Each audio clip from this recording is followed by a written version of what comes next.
വടക്കൻ കേരളത്തിലെ ട്രെയിൻ യാത്രാ ദുരിതത്തിന് പരിഹാരം കാണാൻ മുഖ്യമന്ത്രിയുടെ ഇടപെടൽ. റെയിൽവേയുടെ ചുമതലയുള്ള മന്ത്രി വി അബ്ദുറഹ്മാൻ ഉന്നത റെയിൽവേ ഉദ്യോഗസ്ഥരുടെ യോഗം ഉടൻ വിളിക്കും. ഇതിനിടെ പ്രതിദിന ട്രെയിനുകളിൽ നിന്ന് ഒഴിവാക്കിയ ജനറൽ കോച്ചുകൾ പുനഃസ്ഥാപിക്കാൻ റെയിൽവേയും നീക്കം തുടങ്ങി. Chennai airport Mangalore express platform number 1.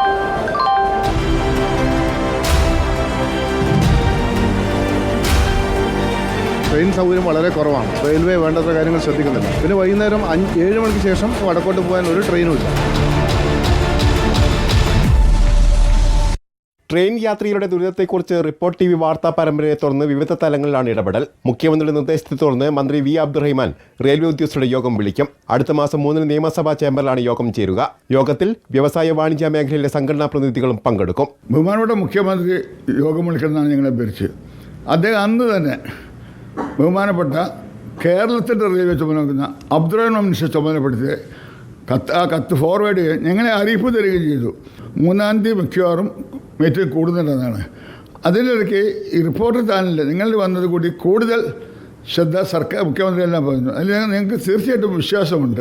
ഇതൊന്നും പരിഹരിക്കാൻ പറ്റാത്ത കാര്യങ്ങളല്ല. ജനറൽ കോച്ചുകൾ പുനഃസ്ഥാപിക്കാനുള്ള നീക്കവും റെയിൽവേ ആരംഭിച്ചു. ഔദ്യോഗിക തീരുമാനം വൈകാതെ ഉണ്ടാകും. 4-5 ജനറൽ കോച്ചുകൾ ഉണ്ടായിരുന്നത് നേരത്തെ 2 കുറച്ചിരുന്നു. മെമു ട്രെയിനുകൾ ഉടൻ ലഭ്യമാക്കാൻ നീക്കം നടക്കുന്നുണ്ട്. മെമു സർവീസ് ആരംഭിച്ചാൽ മാത്രമേ വടക്കൻ ജില്ലയിലെ യാത്രാ പ്രശ്നത്തിന് ശാശ്വത പരിഹാരം കാണാൻ കഴിയൂ.